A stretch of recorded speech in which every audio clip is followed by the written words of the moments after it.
Hello, buenas tardes, bienvenidos. Esperamos que hayan tenido un buen almuerzo y que tengan energías renovadas para seguir discutiendo durante la tarde.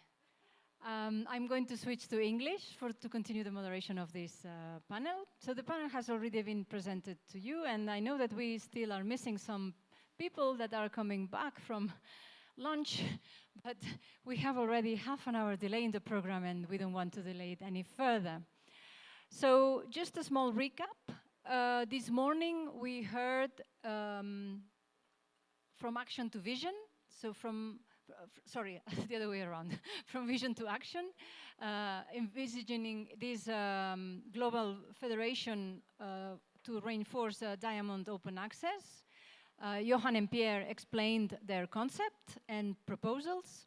Then we heard three excellent examples of governance models from more structure, like the CERN, to less structure, that can serve as an inspiration to reflect on what kind of governance such a federation would need, or what would be the most appropriate governance in the case of a federation.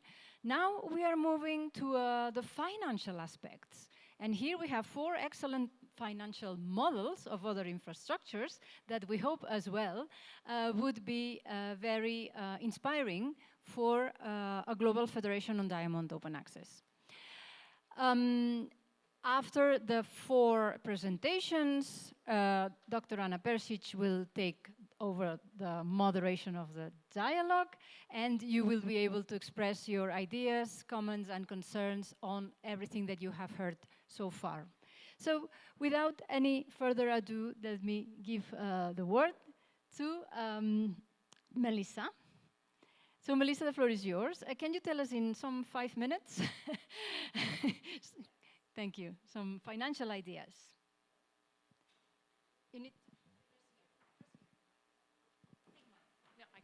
I got it. Thank you. Thank you, Lidia. And thank you for the invitation, and to all of the organizers for the convenings this week. It's been a true collaborative effort, I would say.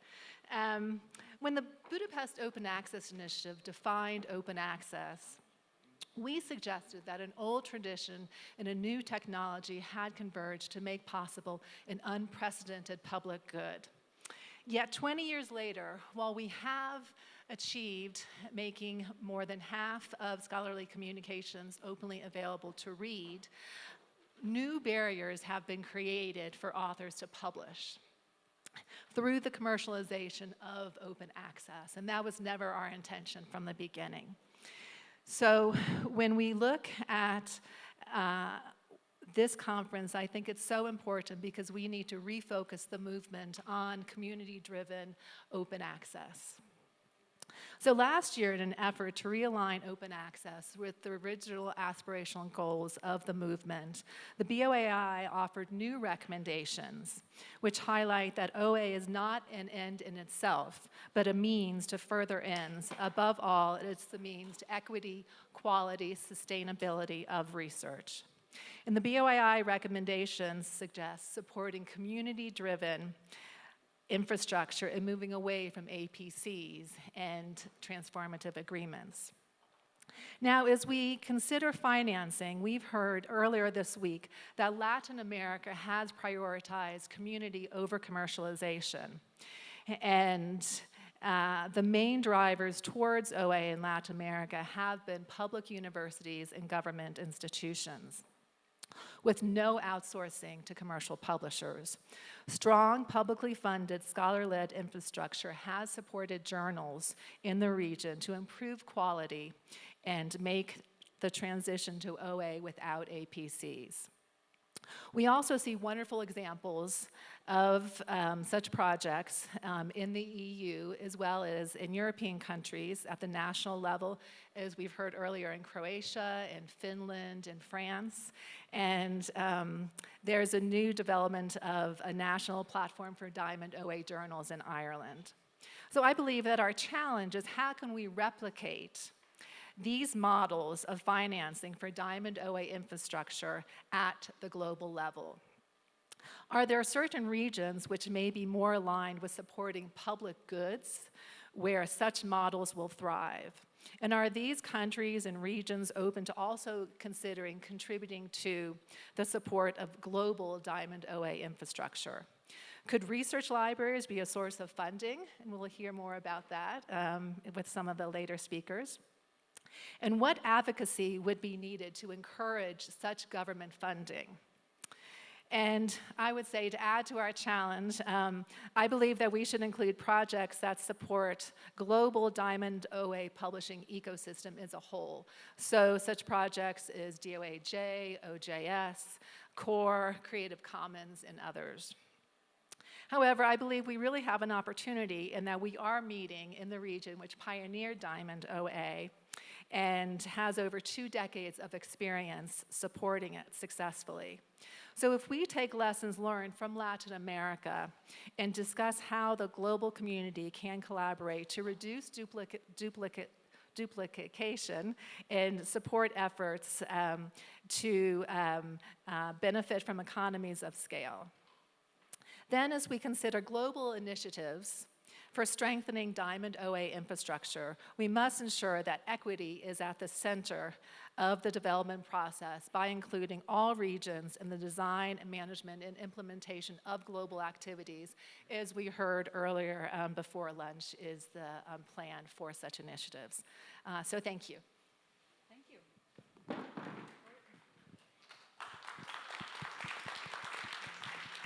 Thank you. I was not expecting such a short intervention, but thank you very much for keeping your time. Well, then we are very pleased to continue with Joanna. Thank you, Lidia, and thank you so much for the invitation to be here. It's a real honor to be speaking today. There are significant differences in how Diamond infrastructures, Diamond services are supported around the world. And I think we're going to hear some more from India very soon. But what I want to do today is to really, I suppose, give a case study around the Directory of Open Access Journals and talk about some of the challenges that we faced with our funding and also some of the opportunities that I see. So I hope everybody knows who the Directory of Open Access Journals is. If you don't, we are a global index of trusted open access journals, but we essentially operate on a diamond model. So we don't charge journals to when they apply to be indexed within DOAJ, and we don't charge anybody for the use of our data or to use any of our services. Since 2013, when we moved away from institutional support, we've operated, actually before that, we've operated on essentially a crowdfunding or collective action model. We were the pilot SCOS infrastructure, and today we receive about 80% of our income from libraries, from research funders, from research institutions, and about 20% from publishers and other players in the ecosystem who make use of our data and our services. So in short, we rely on the fact that those who can support us do support us. And we're still here today, celebrating our 20th anniversary as well. So obviously that does work to a certain extent. And we have over 650 institutional supporters from around the world. So it does work. Some of the challenges that we face, very often we find that we're playing by the rules for the wrong game. And by that I mean that too many libraries are having to choose between supporting commercial or purchasing commercial content and supporting open infrastructures like DOAJ.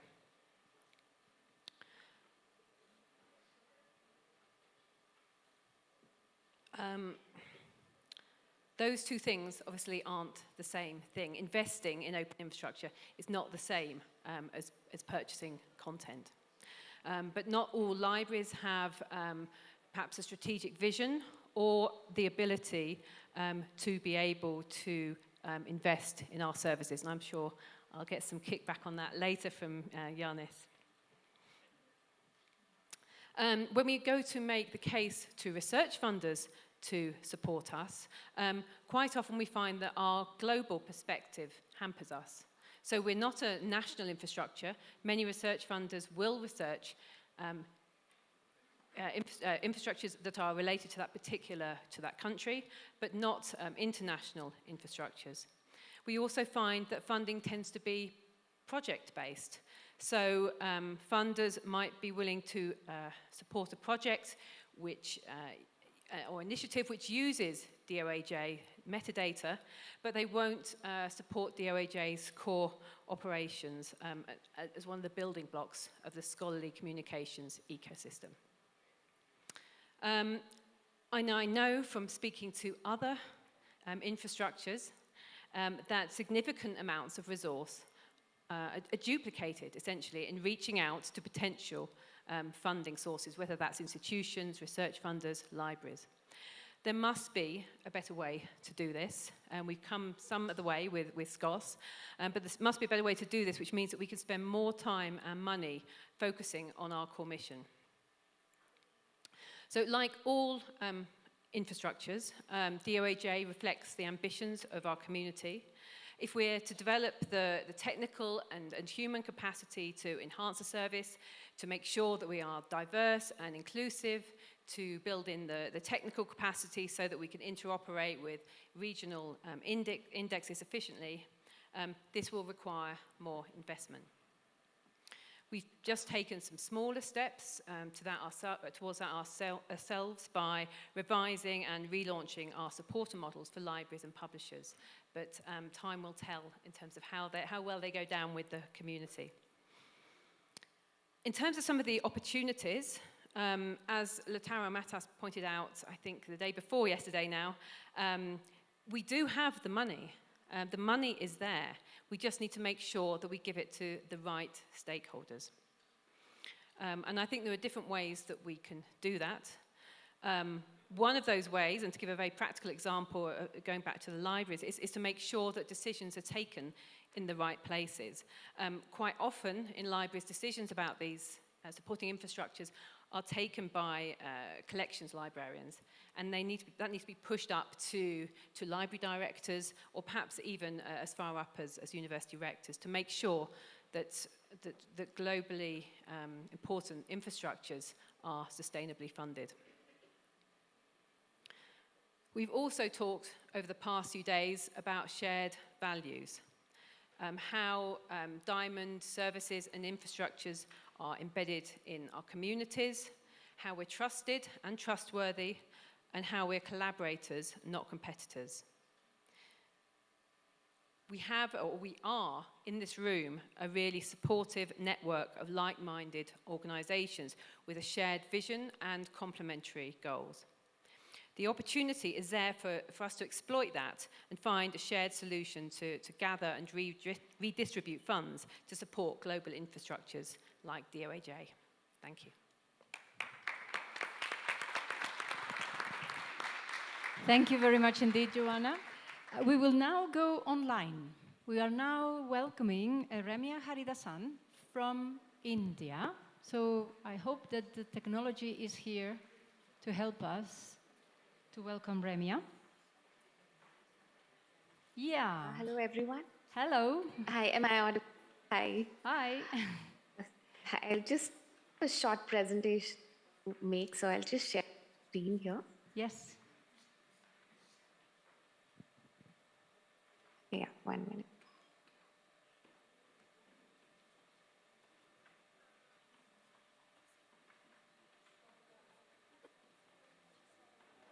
Visible? Yeah, can you just put it in presentation mode? Yeah.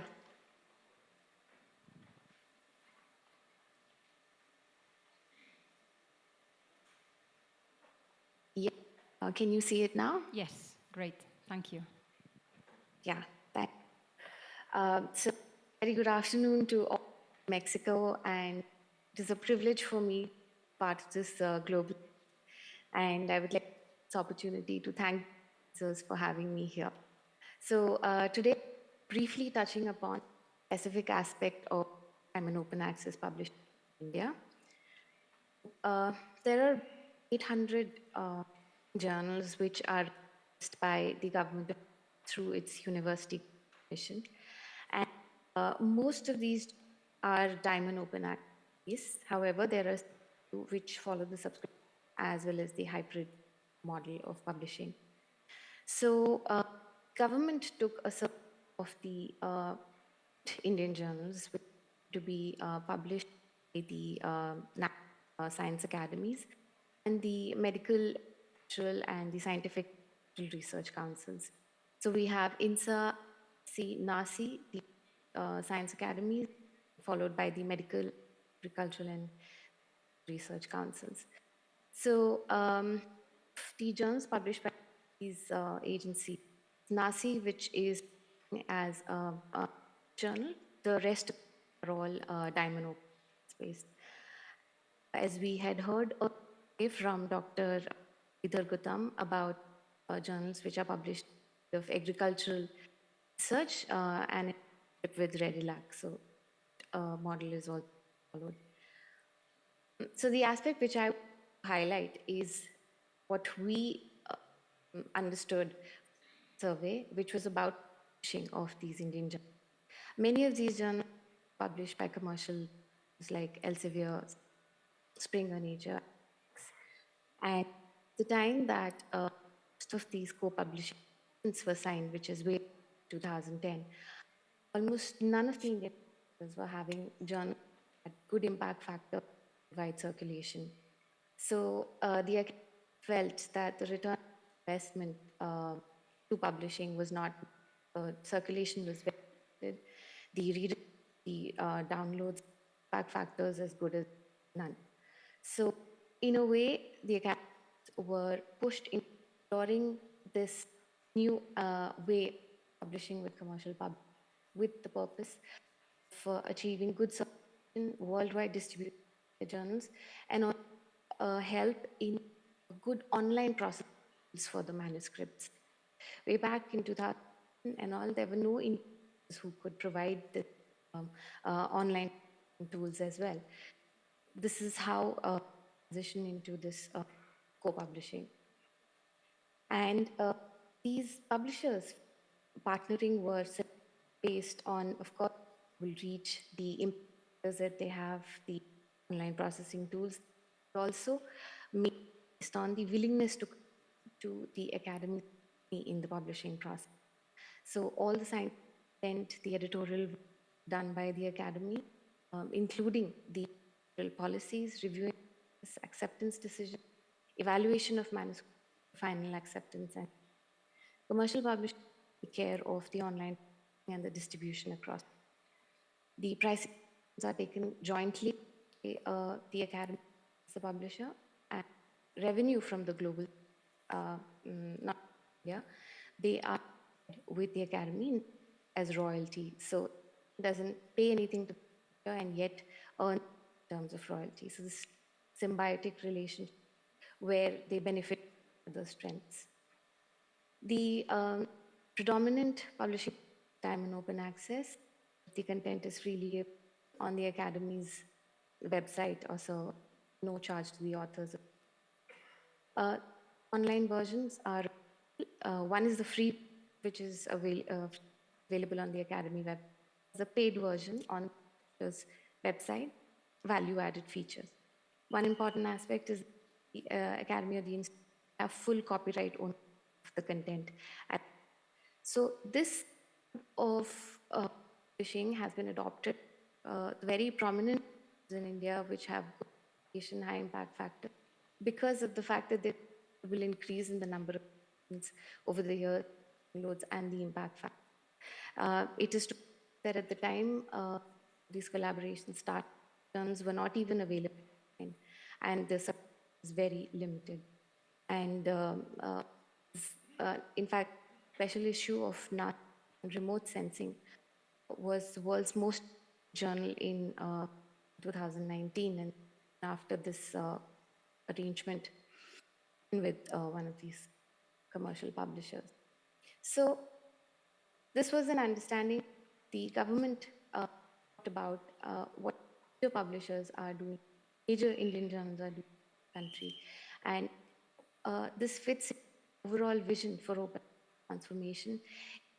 The government has adopted a pronged approach to bring about open transformation in India, being one nation subscription, where we certify all libraries and bring it all under a license, and the phase will focus on bringing about 700 government, academic, and art institutions under one and being seen as a step towards transformations which we can take all the stakeholders under one ambit. So as part of Mission 1 subscription, we are trying access to the entire collection which is offered by the publisher.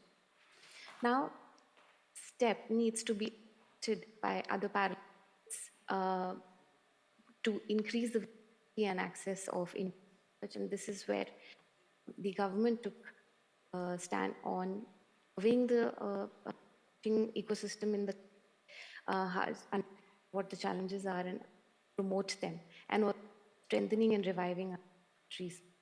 And of course, this not be taken forward without parents in reforming evaluation methods and moving toward independent evaluation. So as we see forward in strengthening the journal ecosystem is to map out first in terms of what are the models, not just the publishers, but also smaller ones, which to expand because of certain limitations. Identifying those challenges, we've seen lack of fund resources, common problems, which translates into the quality review of these journals and the acceptability by the authors. Then learn from successful models of both in-house as well as of international collaboration countries and ongoing global like the current Open Access Summit is an opportunity for us to and other are ongoing and this great learning experience. And of course, parallel forward with the reforms in research assessment. Now, an important part here is that even though we have seen the journals have went from co-publishing arrangement, but still the take by our authors in the country been much. So aim will be to promote these journals. Reforms in research is a key factor in bringing about that visibility, acceptability of these journals amongst our authors. So trust has been provided the G20 platform, where I'm happy to say that open access was as an agenda item, the G20 Chief Science Roundtable in presidency, G20 this year in 2023. 20 countries provide approximately 85% of scientific knowledge, and as part of the G20 creation of the working group on open access recommended encourage efforts across countries and beyond. So I would just highlight some key recommendations which emerged from this G20 CS outcome document summary. The first was about G20 and in countries recognize the importance of evolving to provide immediate access to appropriately funded research publications. This is where we alternate community-driven approaches like Time and Open have been intended, and we support that through the recommendation. We recommend establishing reliability standards that interlinking among various as well as international trees to expand access to funded reports. This we can open up a significant amount of scholarly content in the world if the global repositories are linked. This was unanimously supported by all. And frameworks assessment that take into consideration holistic contribution outputs, including intrinsic merit as well as impact, are desirable and deserve further development. So the key recommendations were recognized, accepted, and endorsed by, and we are planning to create the working which will identify where these international agencies where can be active. And with Brazil over the G20 next year, we really hope that this agenda access gets further. And as a conclude, Dr. and Dr. Pierre mentioned that together we can achieve a lot, and we do agree with that, is very keen on getting to these global. Thank you.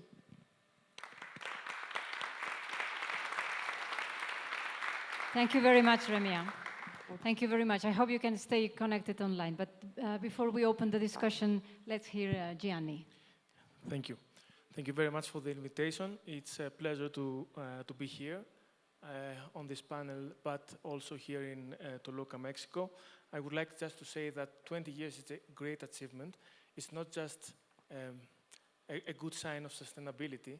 Actually, around at the age of 20, people start working, so DOAJ starts working now, and we will be happy to start working as libraries further with DOAJ and help the open access movement. Now, I'm representing European research libraries. Some of the things that I will say might not be relevant to other libraries, research libraries, for instance, here in Southern America, North America, Africa, Australasia, and so on. But libraries in the Diamond Open Access movement road in many ways. First of all, just to give a short description, members of our LIBER network provide standard and advanced public services. Second, in several ways, we raise awareness of the community for the Diamond Open Access Road, and we help journals establish as valid publishing venues.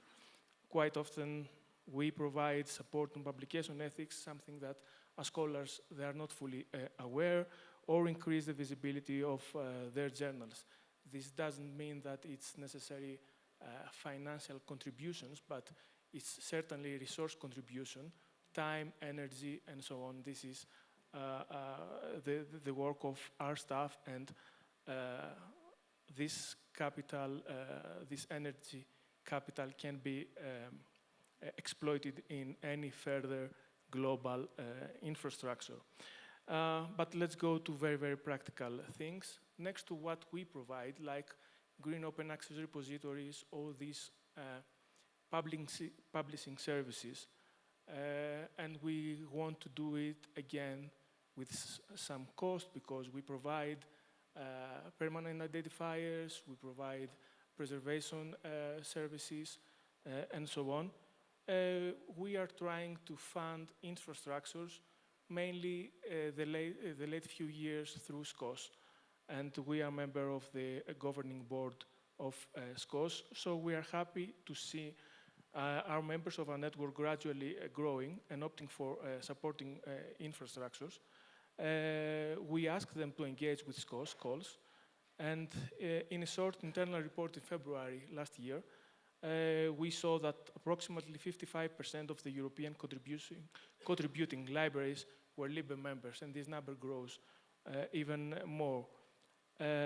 So further to this, we are working with our institutions and our administrations.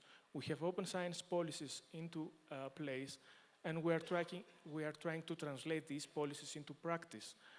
And this is our libraries investing funds on membership schemes to secure the viable operation of journals, such as the Open Library for Humanities and Scope 3 that was presented earlier.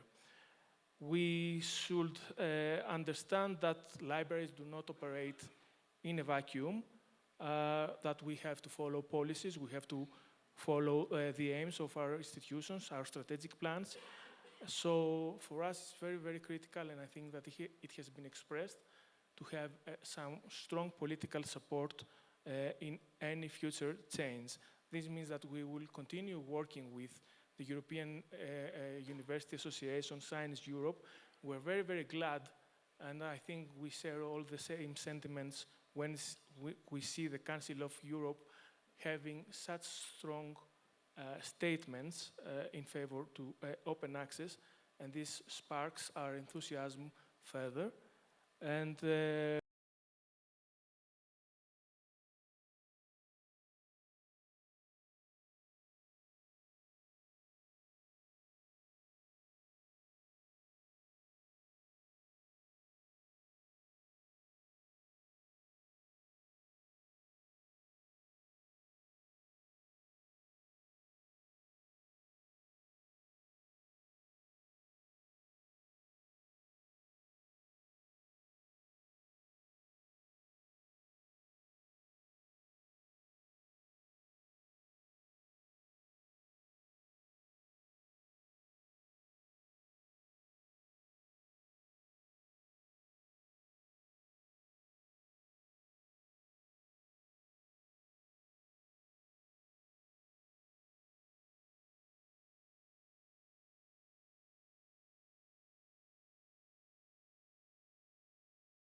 Thank you very much, Giannis. So with this, we close this round of introductions, and I will pass the word to Anna Persic to moderate the dialogue. Anna, the floor is yours.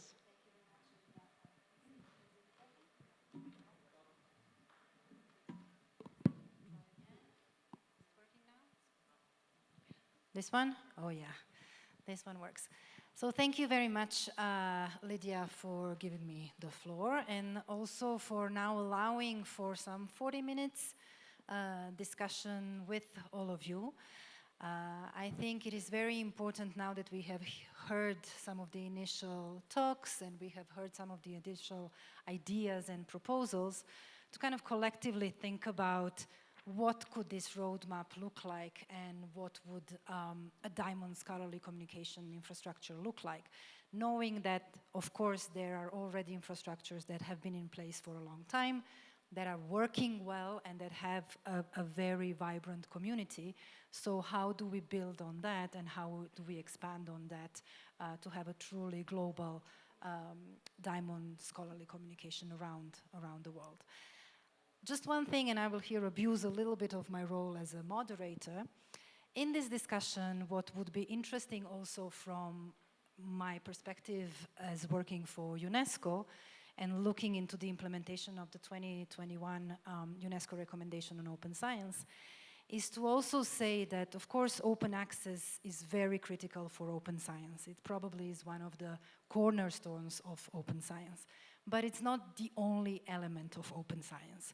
So when we think about scholarly communication, open access, diamond scholarly communication infrastructures, if we could also keep in mind that it's part of a bigger picture, part of a bigger movement to open science to scientists and to also open science to society.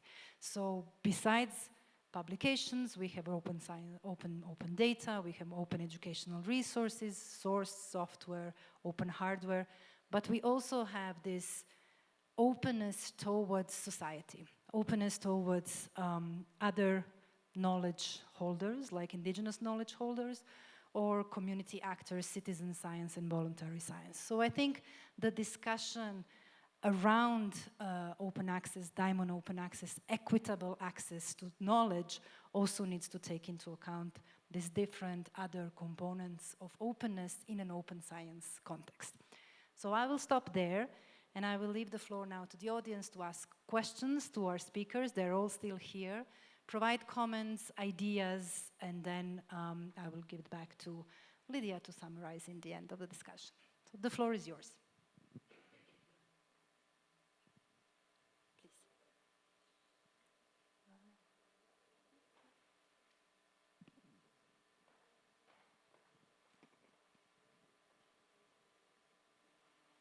If you could just very briefly introduce yourself, please, thank you.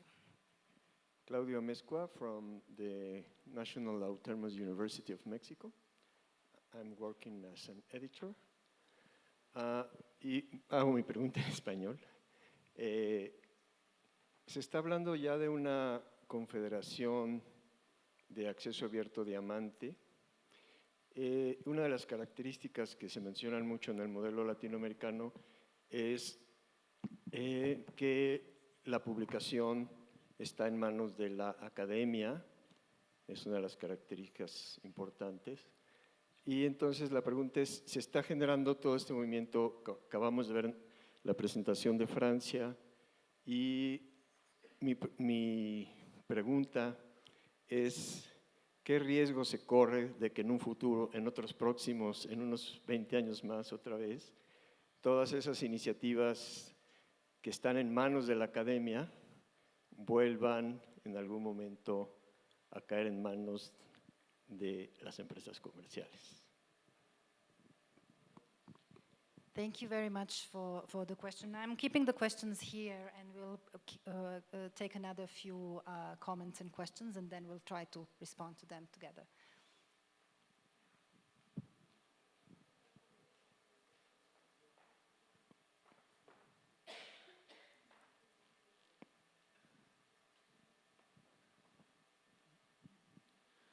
Marcin Byczyński from Adam Mickiewicz University in Poland. I was curious if the policymakers of developing a roadmap for scholarly communication consider some kind of integration of the infrastructure, because it seems to me that the open scholarly communication infrastructure is in a lot of cases redundant. What I mean, a lot of universities possess their own OJS publishing platforms, and they all more or less do the same, look the same, have the same features.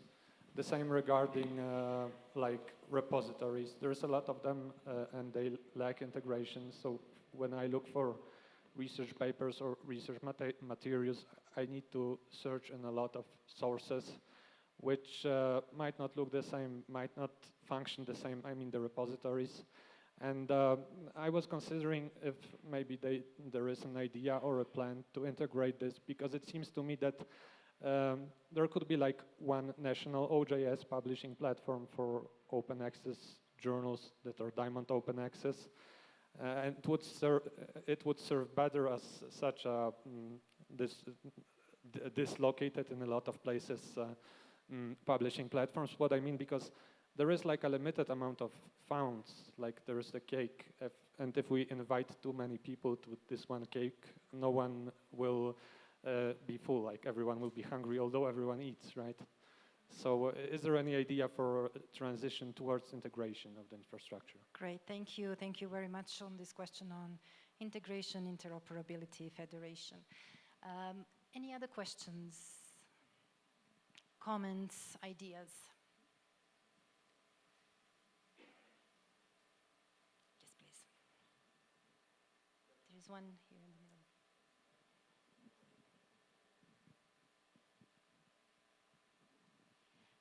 I'm Jadranka Stranowski from University of Zadar, Croatia, and my question is for Remya, related to Indian journals, and it's really nice to see that this co-publishing model with big publishers is the outcome of this collaboration is good in greater visibility and impact of the journal. So. But I'm interested in possible drawbacks of such collaboration. So did you recognize some disadvantages for journals? Great, thank you very much. Any other question? And then we'll go to the speakers for some of the replies. Yes.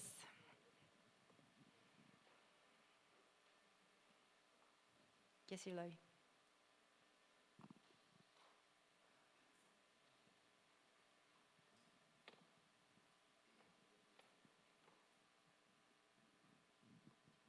Hello, Eloy Rodrigues from Union University, and was also representing Open Air here. I'd like to make a comment, or basically two comments on the discussion that we are having here today. Also getting back to the panel that I participated in yesterday about bringing together green and diamond open access. And I think when we talk about building a community or the governance of Diamond Open Access, this should also, I think, I see the discussion completely focused on journals. And And I think Diamond Open Access is more than journals. There are now innovations in scholarly communication, and I think we need to seek innovation in scholarly communication. And there are other models that are emerging.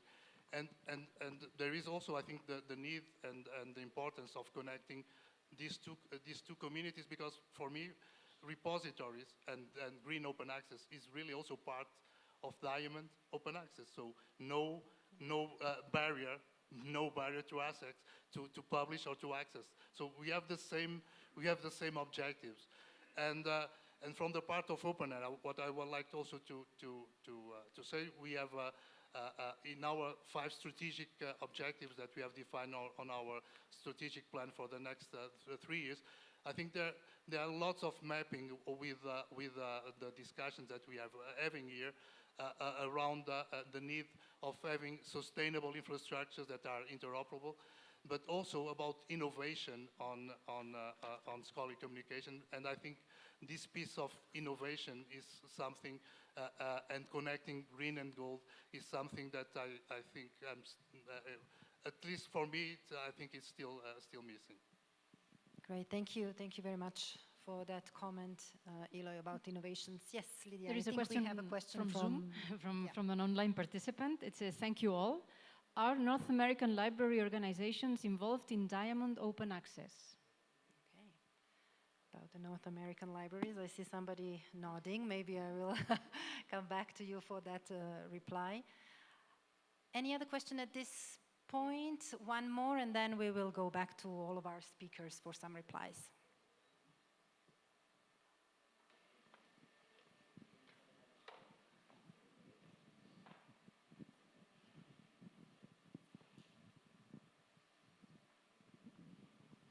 Hi, thank you. Given the sustainability challenges that are facing Diamond OA journals and the infrastructure that supports them, I'm curious to know what the panel thinks about the kinds of infrastructure that validate publications and the ways in which those infrastructures that are supporting or validating Diamond OA publications might have their own challenges, their own sustainability issues, their own resourcing issues, and how might that have repercussions for the journals that are meant to be represented, validated, supported in that setting. So in other words, how well can we do our jobs in sustaining Diamond OA when our own infrastructure for doing that is significantly underfunded? Very good question. Thank you very much. I was thinking maybe we would first go to Remya online. There was a very specific question to her with regard to the Indian journals model, and if there is any disadvantages that they have seen so far in this particular model. So if Remya is still with us, it would be great to hear back from her on this particular issue.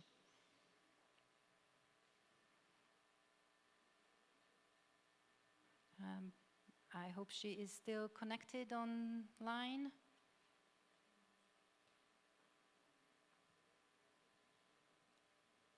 Okay, so while we figure out the technology, maybe, yes, I see already here Juan Pablo, who wants to respond to the last question that was posed. Please go ahead. Oh, she's back. Oh, okay. Sorry about that. Yes, please.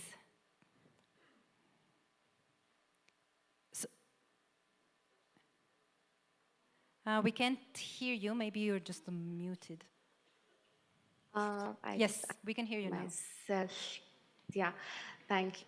So, in disadvantage of this co-public model, we have seen disadvantage being faced by academies because they are quite happy with the way journals improved in terms of the impact factors and circulation thing.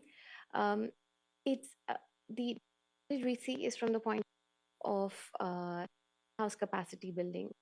There are we are limited options for Indian to publishers to come up with capabilities. There's always a fear foreign publishers have already monopolized or monopolized the market. There is a fear of again getting commercial in some way. So the government also into ways promoting Indian capabilities as well, because we are moving towards a of self-reliance in all aspects of scientific research, S&T development in the country for Atmanirbhar Bharat initiative. Who want to mechanisms we can move on building capacity for our own Indian workers. It was a different time way back in 2010 when these agreements, we did not have the capacity. But today, India has really excelled, especially in terms of IT solutions, digital public infrastructures. We have a lot of capacity, but some market has already been by foreign public. So the disadvantage from the side of the academy, from the side of indigenous capacity. Thank you very much for your reply. Yes, please, with regards to the sustainability of the infrastructures that sustain Diamond Open Access, please. Yeah, well, I wanted to answer a little bit for the first two questions, actually, that were posed. La primera la voy a contestar en español, ya que la pregunta fue hecha en español, para decir que, bueno, creo que la preocupación de que todas las revistas Diamante, que principalmente son esfuerzos que salen y están vinculados en las universidades, por lo menos en América Latina, es así. Yo creo que tengo una preocupación relacionada a la tuya, pero que no es exactamente la misma, que es que sí hay un riesgo en que empezamos a tener entidades que empiezan a trabajar juntando a todas las revistas, todas las iniciativas que son lideradas por la academia. Yo creo que hay bastante conciencia en todo lo que se está proponiendo aquí para que estas estructuras que se están poniendo estén también lideradas por entidades que no pueden ser comercializadas. Entonces yo creo que la preocupación que tienes es válida y creo que se está atendiendo en lo que se propone. Desde el punto de vista de PKP, nosotros somos una iniciativa que estamos dentro de una universidad y trabajando liderada por académicos, personas como yo que estamos en roles de profesores tratando de liderar. Pero la preocupación que tengo tiene más que ver con cómo mantenemos la representatividad de las voces académicas que salen de este grupo muy distribuido y disperso y no coordinado. Y es ahí la tensión entre de querer centralizar y descentralizar, tener estas voces que están tan dispersas. Podemos poner entidades que no van a ser comercializadas, pero ¿cómo mantenemos la voz de la academia dentro de esas organizaciones? No tengo una respuesta, pero decir que la preocupación creo que es relacionada, pero para mí va por el lado de la representatividad de la voz académica. And then it's a related answer for the second question around the need to centralize or the desire to have consolidation, is that I think one of the strengths of the Diamond ecosystem is in its distributed nature, that there is a need to help consolidate the platforms in their interoperability, but not necessarily, I think, in trying to group together the activities. So yes, there are over 30,000 journals using OJS. They're largely all running similar versions of the software and doing virtually the same thing. But if we try to put many more of them in a single installation, we are starting to remove those bits of autonomy and the bits of diversity that do exist in those distributed. So I think there's a bit of a catch-22 around the efficiencies you gain, but the diversity that you risk when you try to consolidate. Yeah. Yes. Maybe just Johanna, I think he also wanted to add, and then we can go back to a colleague from Poland. Sí, me gustaría añadir otra. Ya, pero prefiero hablar español porque estamos aquí. Sí, por lo menos si mi español es bastante bueno para hacerlo. Bueno, es decir, creo que también que hay medidas que tenemos que tomar para impedir que las empresas comerciales se mezclan otra vez de nuestras revistas, ¿no? Como sabe, soy editor de una revista de lingüística. Cada 2 semanas recibo ofertas para que compren mi revista. ¿Por qué? Porque es una revista que publica algo como 120 artículos por año. Si cobras una PC de 3.000 euros por cada artículo, ganas algo como $300.000 por año. Es muy sencillo, puedes hacer el cálculo. Lo que hemos hecho con la ayuda de mi amigo Pierre es decir que bueno, no podemos vender el título hemos arreglado las cosas de tal manera que no podemos, ni siquiera si quisiéramos, no podemos vender el título del todo. Es decir, el título está entre las manos de una fundación sin fines de lucro y es en posesión dividida, es decir, que el título lo tiene en propiedad jurídica la asociación, pero el usufructo del título está entre las manos de la comunidad, del editorial board. Y como todos sabemos, la propiedad dividida es muy difícil de vender. Así que hemos hecho imposible la venta del título. Y es así que protegemos nuestras revistas. Gracias.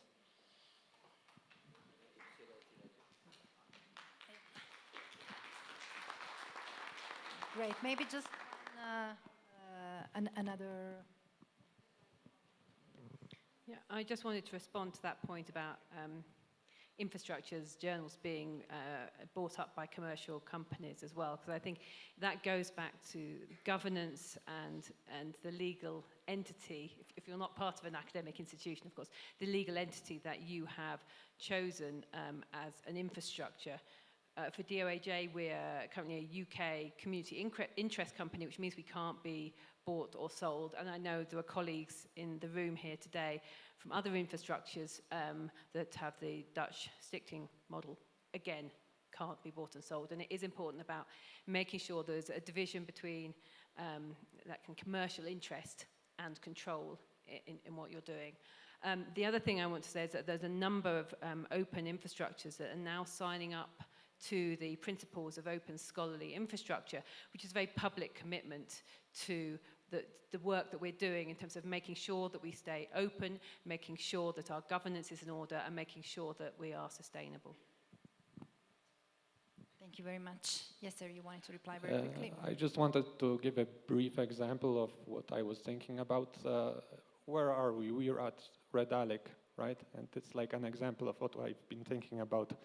Like if we would divide Red Alec into 100 OJS platforms, would it be possible for us to meet? Would there be funds? Would it be possible to sustain 100 OJS platforms if you would? Yeah, but Red Alec also is publishing, right? You have Merck Alec too. And regarding the repositories thing, I see a tendency for the universities, at least in my region, or institutions, not to produce any repositories because they all need CRIS systems, and the functionalities that we have in repositories are available in the CRIS systems, like accumulation of the files that the researchers produce. So why sustain redundant systems? It's better to transfer that data into a CRIS system and just remain the functionalities of a repository. Thank you. Okay, great. Thank you very much. Yes, please. We have one question there and after that over there. Yo creo que esa pregunta es una pregunta súper importante porque todos tenemos miedo de que en algún momento nuestras revistas o las plataformas terminen en manos de estas empresas. Y, por ejemplo, creo que hay, en el caso de las revistas en América Latina producidas por universidades públicas, el tema de la presión legal para que las universidades públicas que tienen fondos públicos no vendan sus revistas a estas empresas es muy importante. O sea, yo creo que hay una línea de acción importante de todas estas entidades que estamos trabajando por el tema de proteger las revistas Diamante, es presionar que las legislaciones de acceso abierto protejan el tema de la venta. Lo digo en particular, por ejemplo, porque en el caso de Brasil, la Universidad de San Pablo, lo dije ayer, ha vendido revistas. Y la Universidad de San Pablo es una universidad pública, ¿sí? Lo cual para mí es una catástrofe cuando lo hace. Ahora, las universidades privadas, que como dije ayer, en América Latina hay muchas universidades privadas, la forma, por ejemplo, como adquirió mi universidad, lo que decidió es volver las publicaciones científicas patrimonio cultural de la institución.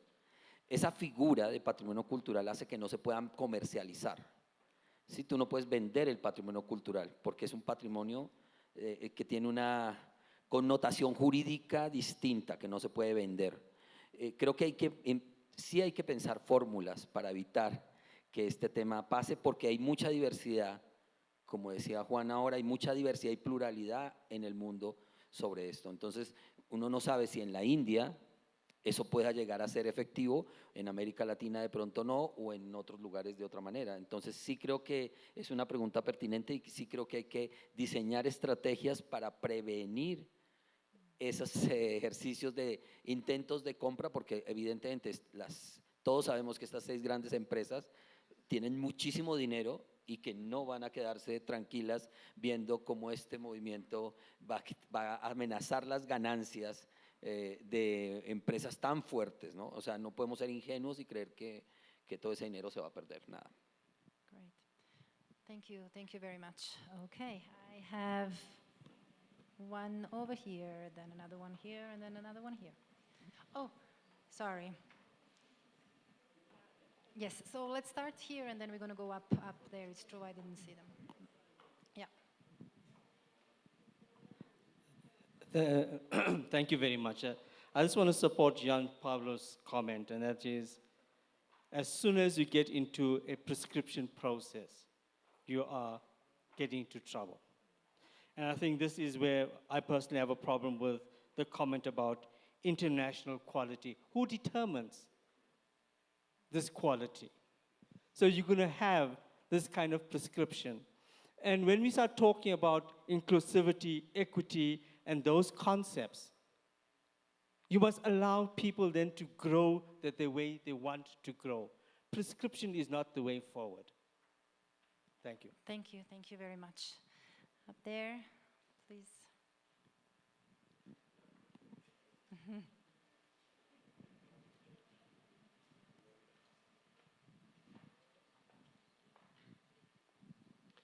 ¿Qué tal? Muy buenas tardes. Quisiera hablar sobre el problema de la venta de las infraestructuras académicas. Y en el caso de Red Alic podríamos decir que eso simple y sencillamente es imposible. Si bien tenemos absoluta libertad para tomar decisiones en tanto grupo de investigación y en tanto académicos, desde el momento en el que ingresa recurso a la universidad, no solamente queda y forma parte de la universidad que es pública, sino que todo el gasto que se tiene que hacer, aunque sea externo, tiene que ser auditado bajo las leyes federales. Y nunca el Consejo Universitario permitiría la venta de una infraestructura abierta. Eso es imposible en México. Gracias. Thank you very much. I saw one here, then Pierre, and then Knox. Here in the middle, right there. Great, yes.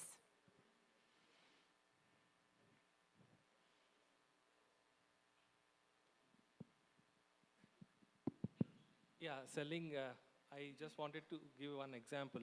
I'm a part of the Indian Society of Plant Physiology. That journal, when it was publishing since 1960 onwards, so like that, we didn't get any impact factor. But as soon as we moved to the Springer, we got the impact factor. Like, means you have to be tagged to these kind of publishers where they help us in getting the impact factor, and all the society members are happy with us because they have an impact factor journal.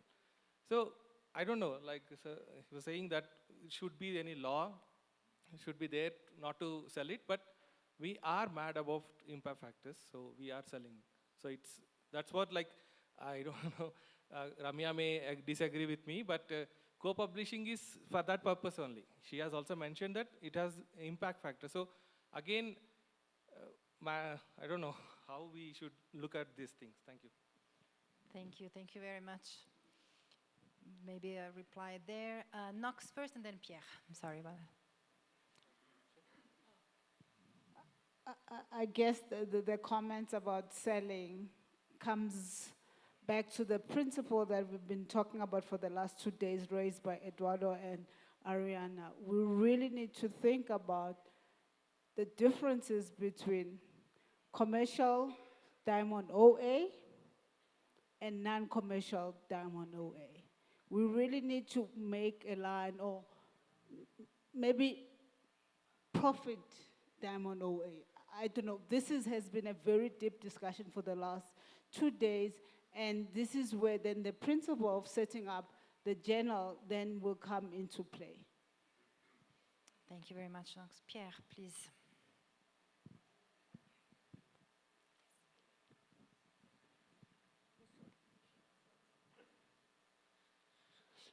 I just want to follow up once again on this very interesting question, because it triggers a lot of discussion. Yes, so congratulations for this question.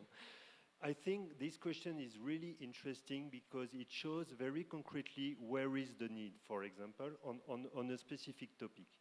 So it's quite easy to understand that the discussion becomes very quickly technical. It's not informatics, it's not documentation, metadata technicity, but it's legal technicity, governance scheme, and it becomes very complex. So we are all super excited to discuss this here in this room because we are specialists and we are really passionate about the question of ownership over the journals, etc. But the average journal editors, right, they are researchers. And in fact, it would require too much effort for them to get into this very technical discussion about how to protect their journal from being acquired by corporation.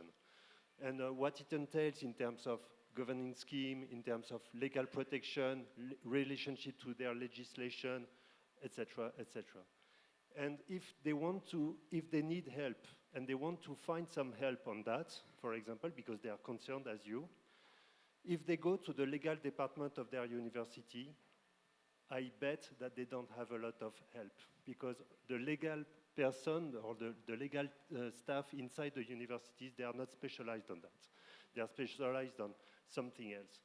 So we have already identified one thing, one topic on which we could help the community by providing the journal editors with tools, examples, guidelines, documentation, so that it can be simple for them to do what you have done, to set up a governance framework on their journal that protects it from being acquired.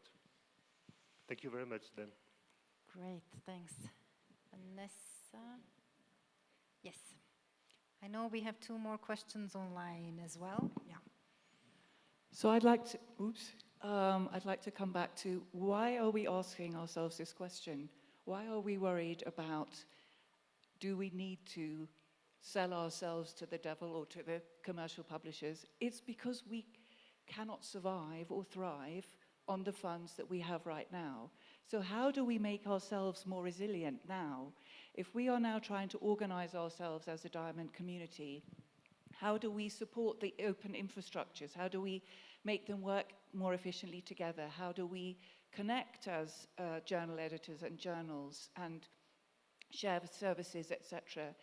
How do we make sure this doesn't happen by working together and collaborating so that we don't have to, it's true, we need to sort out our governance, right? And ensure that if the time comes that we can't survive, but still, you know, at the end of the day, I could play the devil's advocate.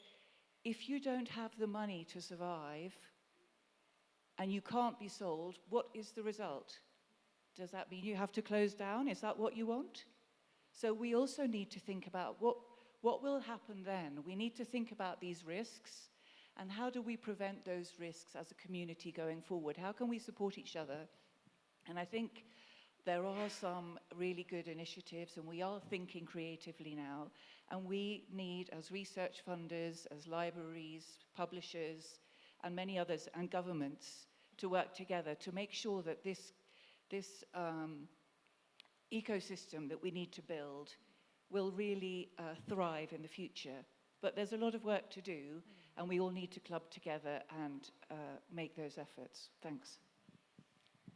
Thank you very much. Maybe the 2 questions online, and then we have a couple of more questions here. 3 questions, 4 questions here in the room. Yes.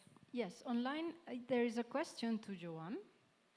In fact, it's the same question as before. Are North American library organizations involved in Diamond Open Access? But there is a follow-up to that question, which is, it says, I would not necessarily rely on library directors to initiate actions, but if scholarly organizations, librarians as a group could make arguments for these needs, it may have more strength, at least in North America. Number 1. Second is a comment from Marie Farge. We need also to look for strategies to get back our academic journals which belong to commercial publishers, what we call emancipation of journals from commercial publishers.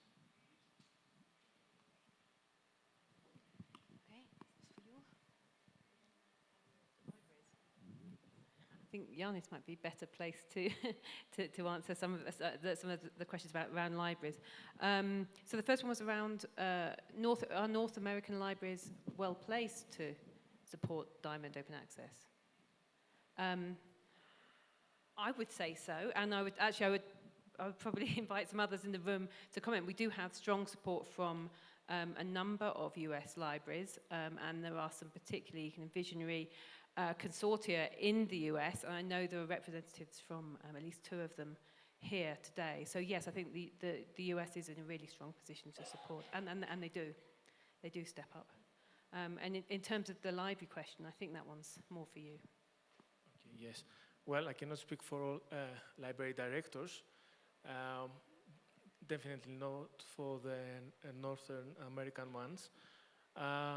I guess that if you speak to any European library director, if he or she is eager to allocate funds in order to support open science infrastructures, then they will gladly do it. I think we have a very good consensus within our community that open science is the main road for European research, innovation, of course, knowledge. So my feeling is that given the conditions that I mentioned, that, let me give you an example, that we are all on the same rowing boat, but the libraries are doing the paddling the row, and somebody else is steering the wheel. The ones who are steering the wheels are the researchers still. So I'm very glad to listen to the entire discussion about if a journal will be sold or not. However, if I were in your position, I would say that some things are not for sale, and then discussions end there. The others, as Pierre said, it's technicalities. That as easily can be placed, easily can be removed as well. So in principle is what we protect, but that's a different question. I don't know if I answered the question. Thank you. Into the question of support from North American libraries, specifically associations, SPARC has really been in this field since 2003, and much of their advocacy efforts are at the federal government level, but being able to generate more funding for open access initiatives, I think, has been helpful. And of course, the Nelson Memo, which came out last year, was a big boost for open access in general in the US. Thank you very much. And I see that Remya had her hand up, so please. Yeah, I just want to the comment, point at which journals get sold because of the focus on investors. So I wanted to clarify that in the Indian ecosystem of academics see their journals having been acquired by or having been sold to publishers, and that's autonomy factor very important. They're very firm maintaining the control over the editorial process. So the quality is a reflection of the work that the Academy has. The dependence of commercial public only in the processing, distribution of the articles. So when it comes to the fact that academies were pushed into these agreements because of the need to prove impact factor, that points to the direction of how we can move away from the importance of impact factor. That again points to the direction of reforms in the education process, because that is the whole important such arises.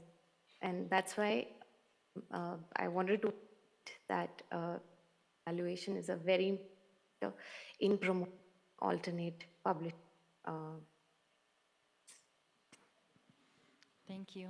Thank you very much, Remya. I had 3 more questions. Yes, please, in the second row.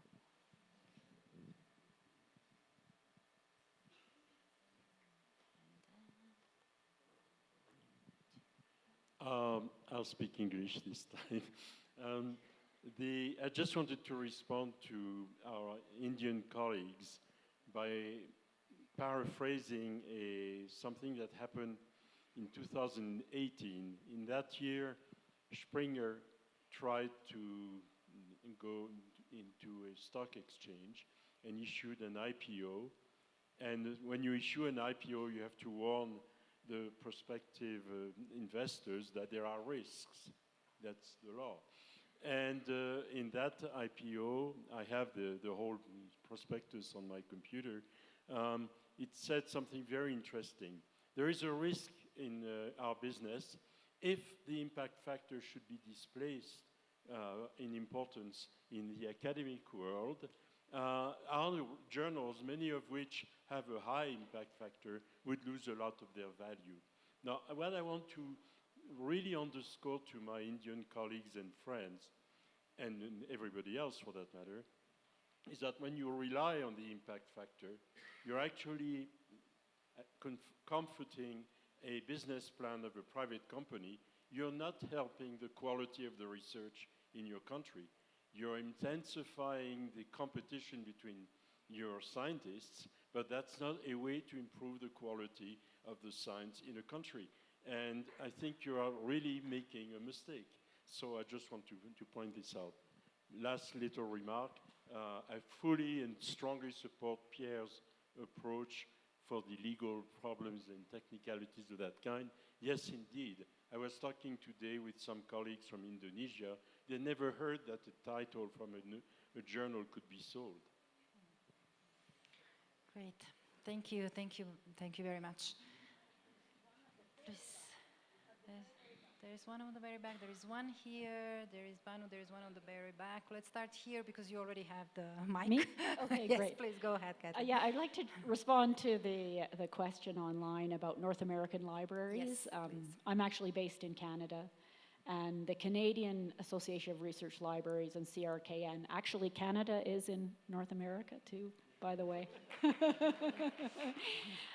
But they have done an amazing job because they use their licensing consortia to pay for open infrastructure. And if you look at the funding that SCOS, you know, the funding calls for SCOS, you see that Canada has actually funded Redalic, they've funded La Referencia in Latin America, they've funded a lot of initiatives. So I think it's starting to happen, and we're seeing some models evolve, and it works much better when you're working collectively through a national organization like that. And then the other thing I wanted to say is, I know somebody who has a lot of money to fund open infrastructure, and that's Chris Borg at MIT, because she canceled her subscription with Elsevier. And now she has quite a bit of money that can go somewhere else.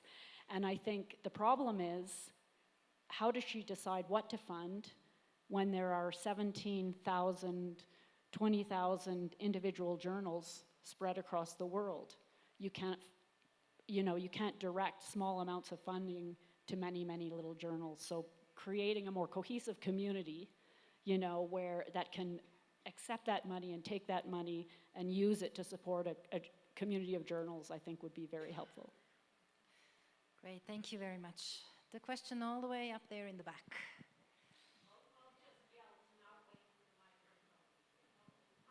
I think it's better also for the audience online. All the way up in the back.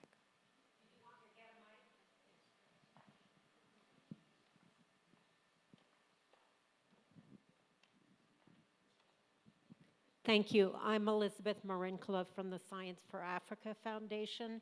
I think those of us in the room and those of us who are like-minded about the need for open access are all agree about the importance of getting rid of the impact factor.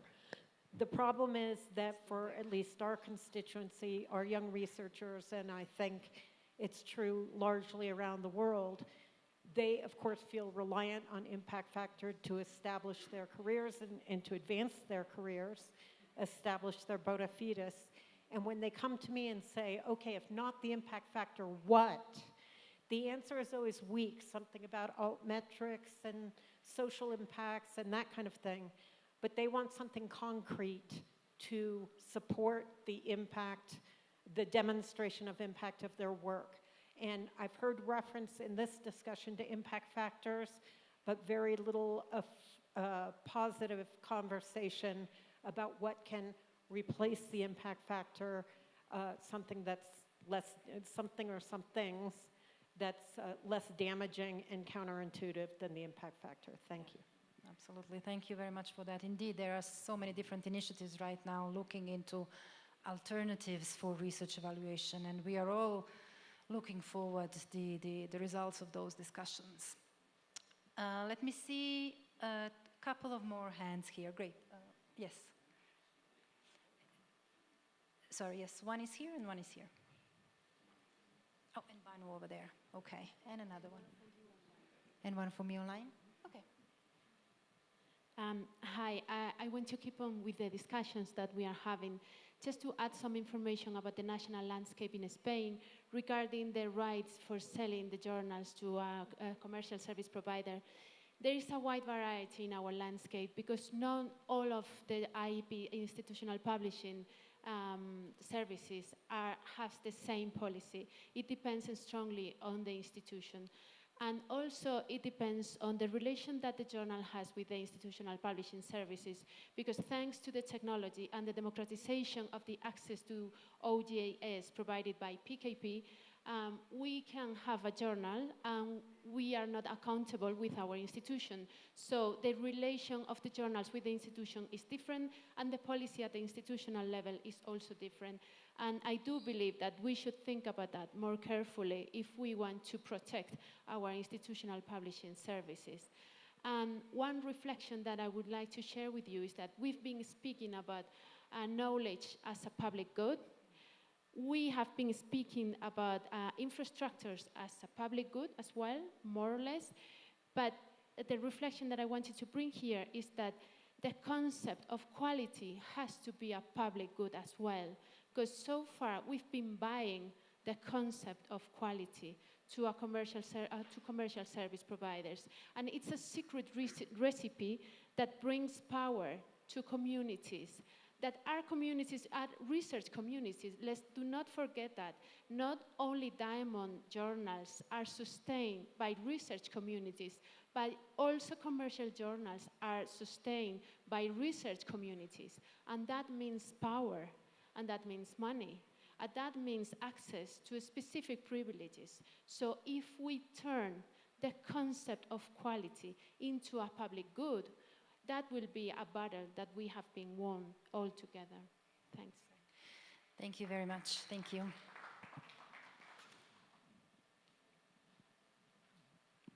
Please, and apologies. You've been waiting for a while. Sí, buenas tardes.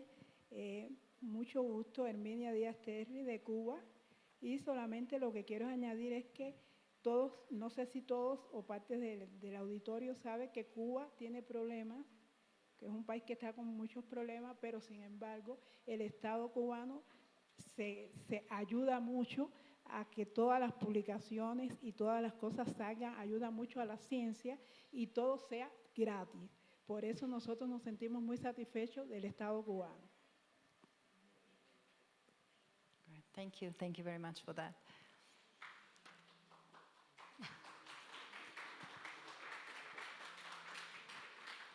Yes, please, Banu, and then I have another person over there. So up there.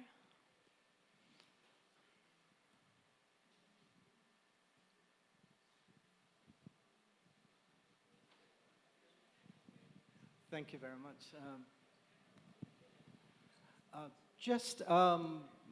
I want to bring this conversation back to the topic that we actually wanted to address upon. This is about the governance mechanism. And in fact, when we were planning for Diamond Open Access Summit, I was interested to prepare a theory of change, for the Diamond Open Access publishing.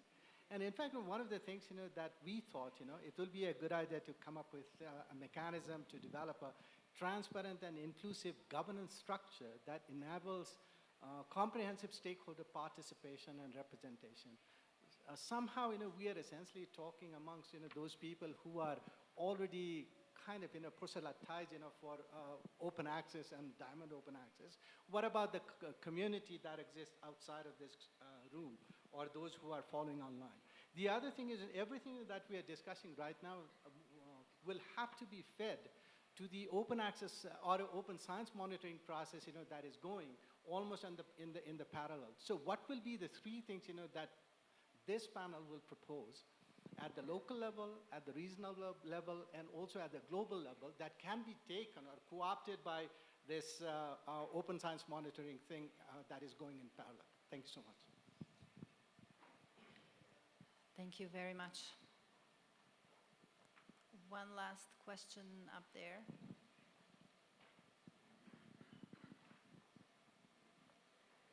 Muchas gracias. Jorge, de la Universidad de Costa Rica y de la TINDEX Costa Rica.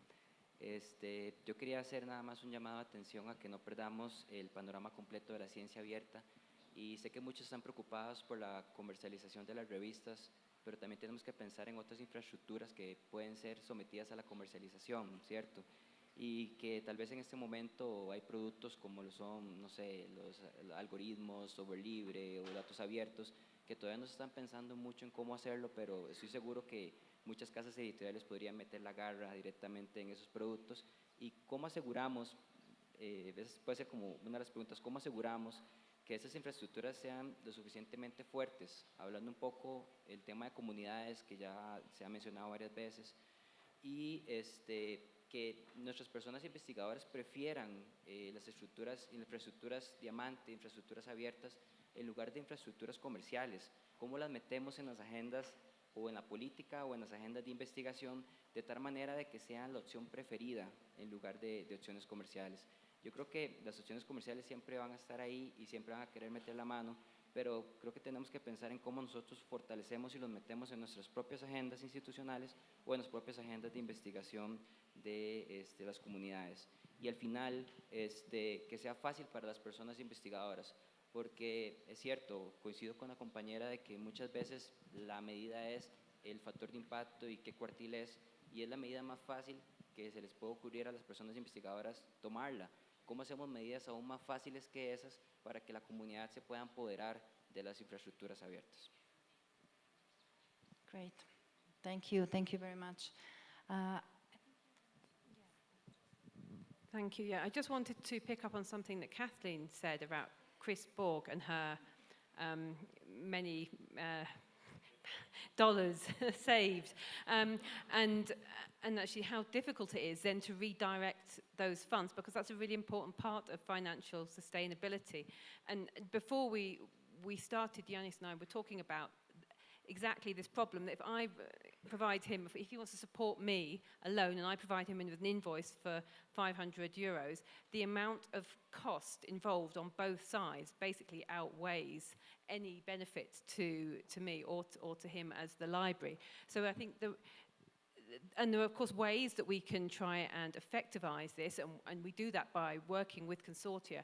But I'm thinking particularly about some of those really small diamond journals that we really need a kind of an overarching mechanism whereby funds can come in from libraries who want to support these small, vulnerable journals, and then the funds be dispersed out the other end to these journals. I'm not quite sure how we get there, but I suppose that's my vision for what I'd like to see.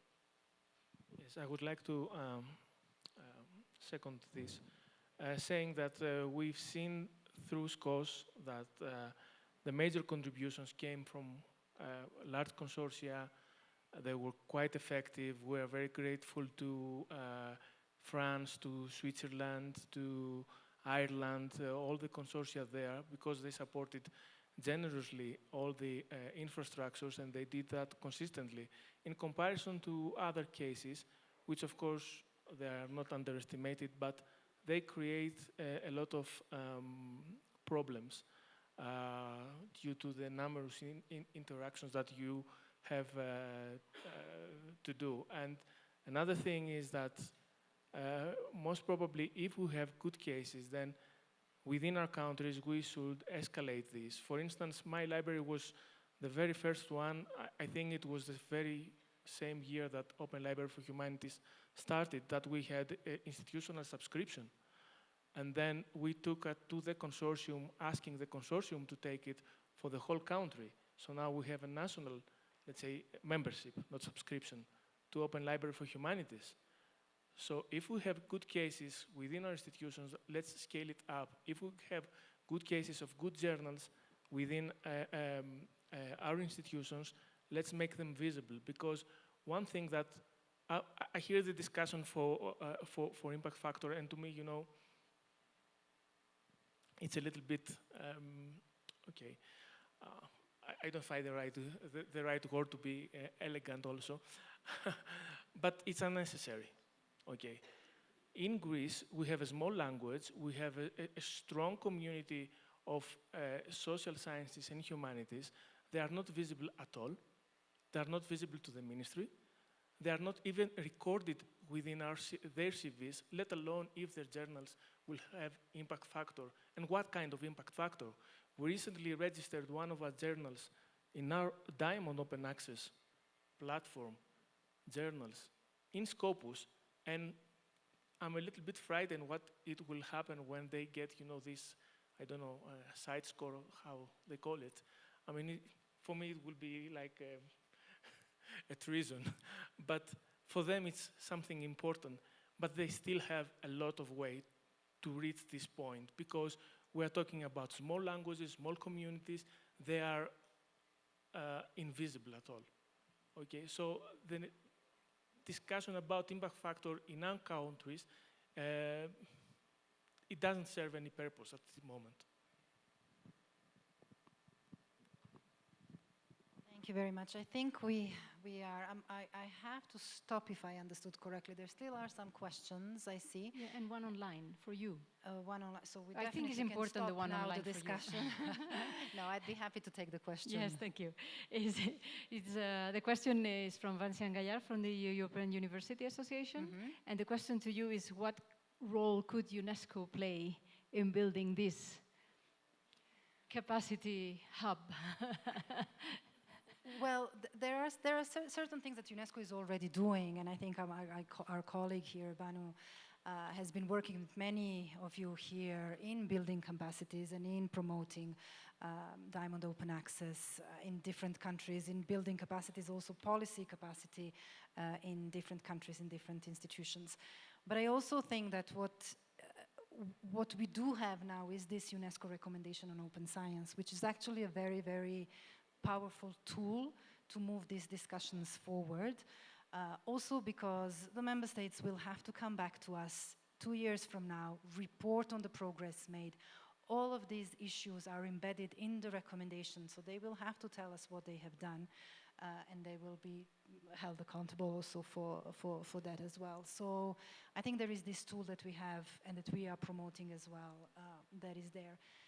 Another thing I think from these discussions here, they all will help think about the appropriate governance, possible governance structure. I think there is need for discussions like this already to understand where the challenges are, where people have some issues, before you really come and think about the governance, and also to be able to pick up on the different experiences. Again, it is not the first time that similar initiatives have been done. So learning from their strengths, but also from their mistakes and the issues that they've had, I think it's very, very important. And we still have 2 more days here to think through some of these issues and understand better how can then that be embedded into this discussion of coordination of efforts in a way, as Vanessa said, it's on Diamond Open Access globally.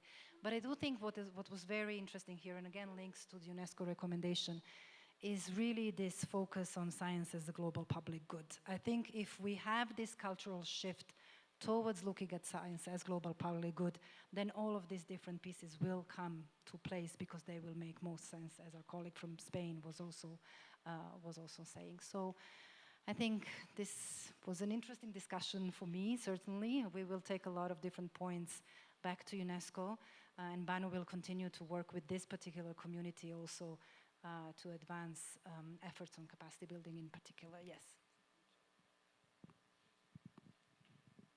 Good, okay. Well, I think with this, we will close this session. We start late, so we have finished late. Let's try to catch up a little bit by having a shorter coffee break of 20 minutes. Thank you very much to you all for your excellent contributions, questions, and comments. And see you in 20 minutes. Thank you.